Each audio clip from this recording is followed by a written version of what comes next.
What do you find, sort of from a characteristics perspective, that's different from the companies you see started in New York versus the Bay Area? Yeah, so there's a very I think one of my favorite books is a book by a woman named Carlotta Perez. It studies the history of technology revolution, sort of going back through like kind of the big five, the railroad and industrial revolution, things like this. And basically what she argues is that everything is sort of divided into two phases. So there's a first phase she calls the installation phase, which is kind of when you first build up the core infrastructure of this new technology.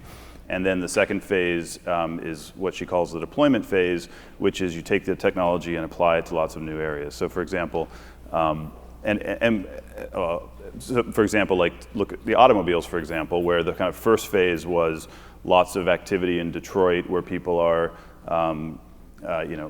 new kinds of automobile and motor and et cetera kind of technology. And then the kind of second phase, she argues, is everything from the highway system to fast food restaurants, to the extent you consider that innovation, and then like big box retailers, the restructuring of cities into suburbs. And so the first phase is all about sort of building the core technology, and the second phase is about kind of applying that technology.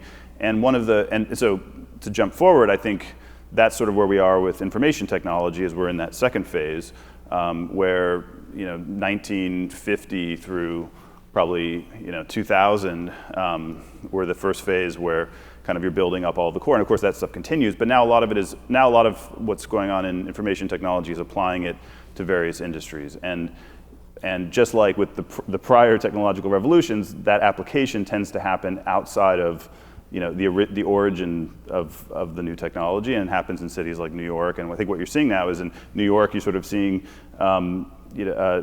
information technology applied to a lot of traditional industries here. You're seeing a lot of that in LA. You're seeing that in Boston. And so that I think sort of fits the historical pattern of, and that's frankly where a lot of what we're seeing, the interesting things, is people doing new innovations in finance and healthcare. Healthcare is probably, I would say, the biggest kind of growth area in terms of what interesting entrepreneurs are working on, education, all sorts of things like that.